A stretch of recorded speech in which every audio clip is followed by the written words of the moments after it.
Welcome to episode 1 of Fairways and Greens online, on Claibs Online, brought to you by Dalhousie Golf Club.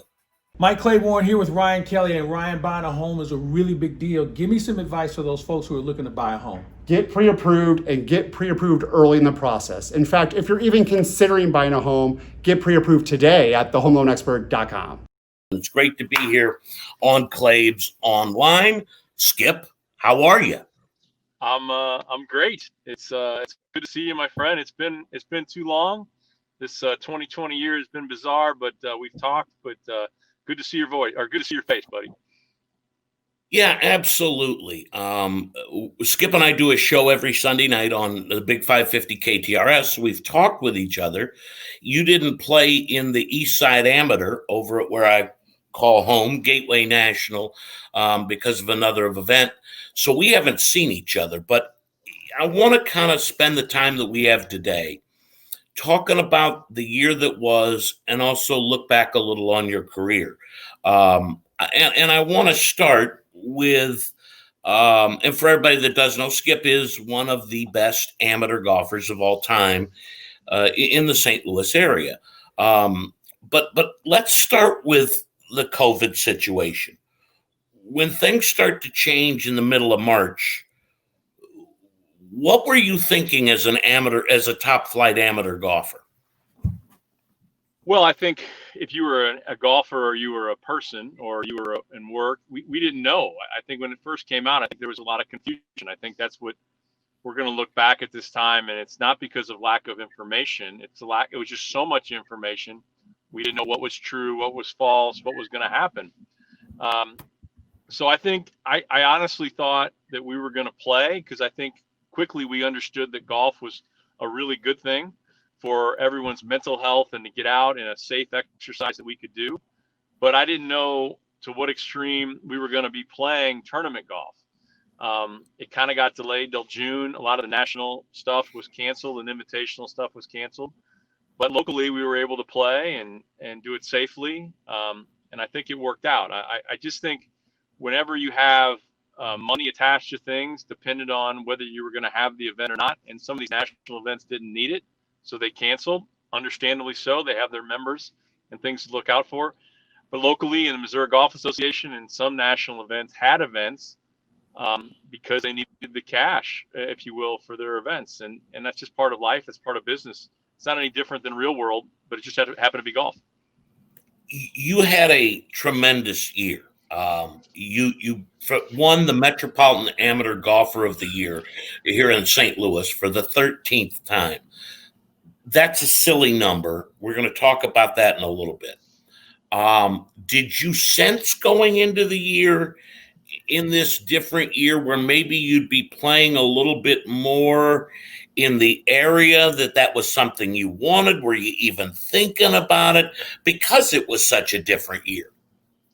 I really wasn't thinking about it. The neat thing for me this year was I was able to play a lot of places that I haven't played in years, because I was we decided as a family that I was going to stay local, that we were not going to travel for the most part, other than if we got in our car and drove. And so I was fine with that. And the great news is there's a lot of tournaments, not only here in the Metropolitan Golf Association, throughout the state. So I was able to drive and go participate in those events. And the best part was I got to go to places I hadn't been in 15, 20 years.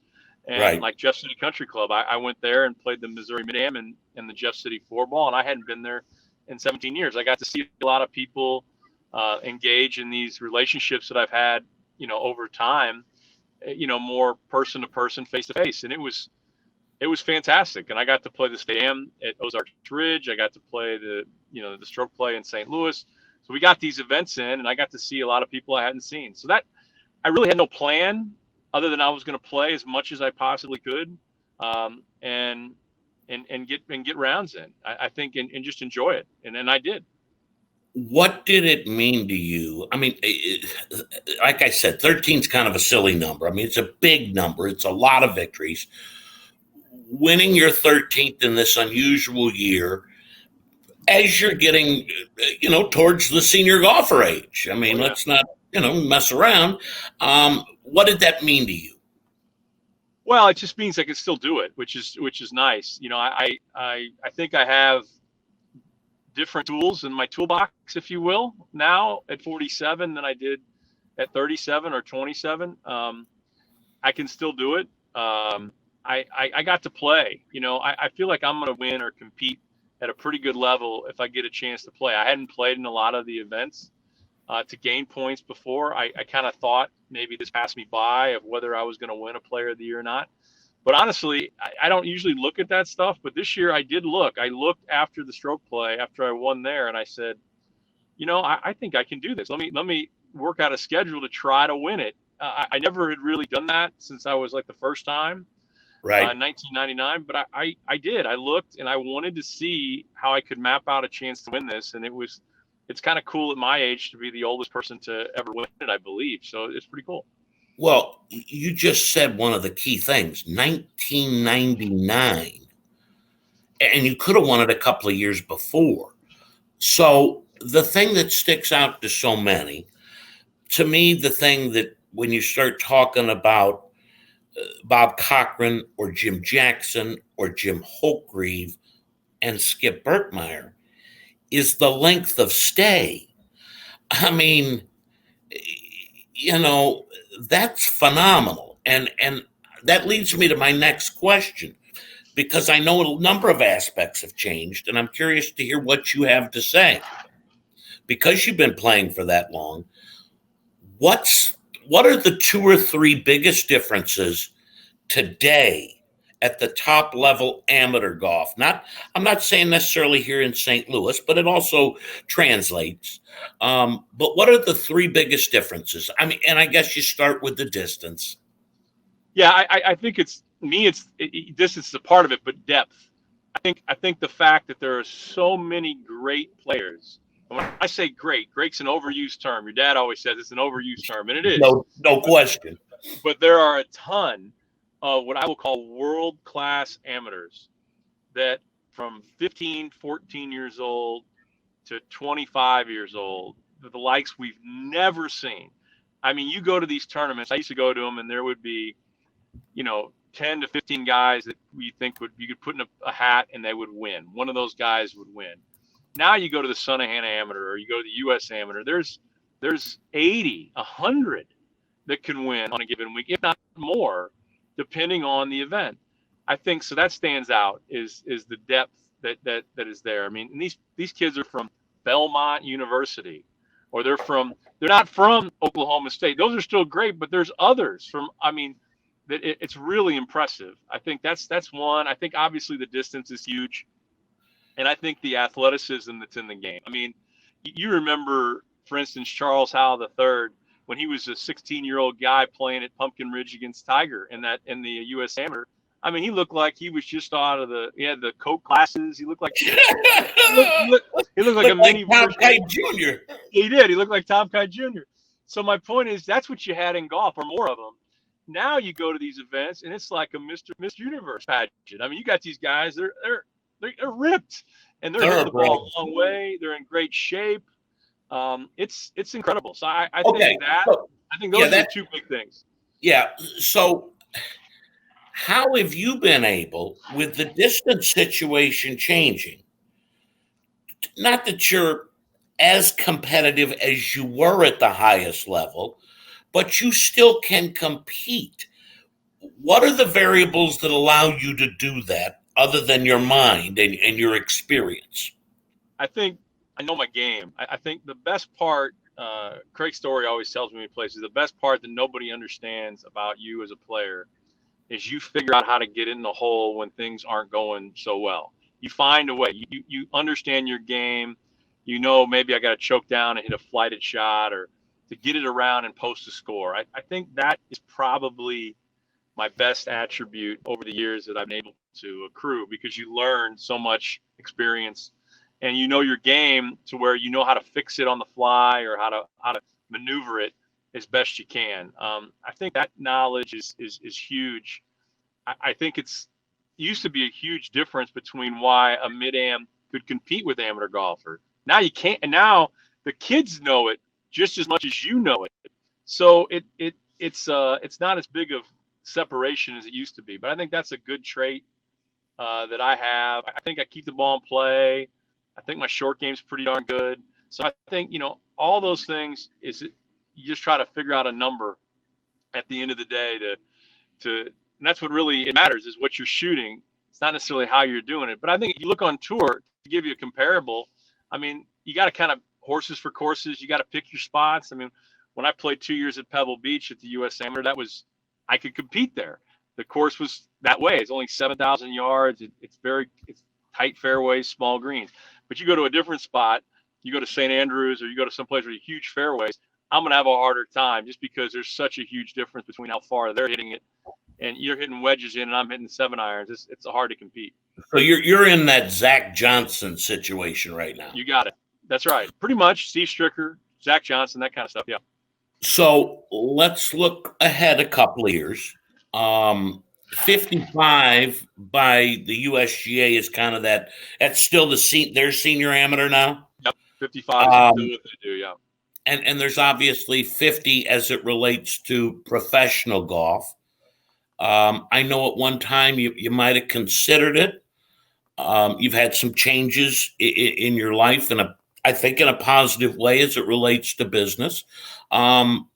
Senior amateur, senior golf pro. I don't think I'm going to turn pro. I don't think that. I mean, the lifestyle that I like to lead and what I have found the most enjoyment in the last few years of my life, I love playing this national amateur golf and having my contemporaries and friends from around the country that I just enjoy. I love it. It's a little disappointing that you have this gap of really 45 to 55 where you got to wait that whole time to be a senior amateur. But at the same time, I'll try to qualify for the U.S. Senior Open. I'll do some things. Who knows? I'll never say never, but I just don't see it as a path for me with where my family and kids are. But it would be a heck of a challenge. These people that think that you turn 50, well, yeah, you can go do it. Well, yeah, I could, but there's still a lot of other people turning 50. There's all Americans that are turning 50 that are trying to make a living at it as well. It's very difficult, and it might be the hardest tour to get on as well. So you add all those factors. It's probably amateur golf for me. I think for your happiness level, it's a great play. I don't think there's any question about it. Skip is on his way to the golf course in December. That's pretty cool. Now next year, you're gonna go for 14. I mean, there ain't no question about it. Hell, you might get to 15, and I might have a heart attack before it's all over. But who are the 2 or 3 best sticks in the area? Maybe give me 1 or 2 of the young guns and a veteran. Well, it's hard to say the young guns because you don't know if they're going to stay in the amateur golf. But they change. They change. I mean, Crimson Callahan's a really good player. He's, obviously was our player of the year last year. He's in Missouri State. I don't think that's going to change. Max Kreckmeyer beat me twice actually this year. Once at the State Am in the semifinals and once at the district. I would have had a really good year if it wasn't for Max Kreckmeyer. But he's a really good guy and a good kid, and he's getting better. I think those are 2 good. Chris Ferris, who won our Metropolitan Amateur this year. I mean, couldn't ask for a better human being and a good kid. Lots of talent, hits the ball a long way. I think he's going to turn pro. But those are 3 young kids. I think the older guys, I mean, there's several names, but 2, I think stand out because they've been doing it a little bit. I like people that have been doing something. Obviously, I've done this for a long time. I think that's how you judge amateur careers, is what you've done over a 20-year, 30-year period. But I think Chris Kovach is a really, really good player that I think is underrated. Almost won the Metropolitan Amateur this year. I think Chad Niesing is a really good player that's done significant things over the last decade. So I think those are 2 good names. You always my 4-ball partner every once in a while is Pat Britt. He's a little sneaky. Pat Britt is sneaky. He's sneaky. And he's a good player. I mean, there's a lot of good names. But it's that's what makes it competing so much fun, is the relationships and the people that you meet and that you get to compete against on a regular basis. We got plenty of them here in St. Louis. Absolutely. Time for our closing shots, brought to you by Dalhousie Golf Club. You have played Dalhousie Golf Club. You can get into an argument of whether it's the best in the state or this or that, or is it, Belle Reve or whoever you want to be. Just talk about the experience when you're at Dalhousie.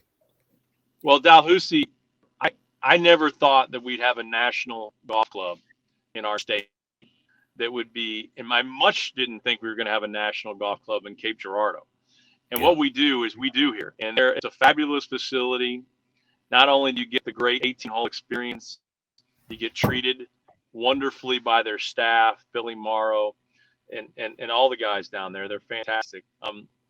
Jack the pro. I mean, just good guys. But you feel like you're at a national place. And until you're on the property, I don't think you'll understand. But it's wonderful. It's in great shape. I don't know of a better golf course. I may see some that are as good, but it might be the best experience in the state of Missouri. Yeah, and I think experience is what they were looking for more than anything. Okay, will Tiger Woods win one more major? Yes. Wow, I thought we'd get a no there. I think it's yes. I think he's going to win a British Open in his 50s, and it's going to be unbelievable. He thinks he's going to win a British Open in his 50s. I am recording this. I know, but tell the people watching what high school you went to, the ultimate St. Louis question. Estevere, Chaminade College Prep, sir. Estevere is right on. And Skip, what is the first restaurant that you and your lovely bride are going to go to? And not that you're not dining out or picking up curbside now, but as most of us are, where do you want to throw down when this is all over? And when I say all over, the COVID. That's I think usually my play, there's a ton of good ones for that. I think Andy Gunn's is usually my go-to for all answers that relates to food, because I can go there and eat 30 different meals in 30 days. And so that's my thoughts on that. There's a lot of good places that I want to see. No question. Well, my man, thanks for joining us on this Fairways and Greens Online. I'll talk to you Sunday night. 13 times. Let me get the Gateway logo in there. 13-time Metropolitan Player of the Year. Hey, Skip, hit him straight in December, brother. Thanks, buddy. Good to talk to you. Thanks, Jay. You got it. Thanks for watching.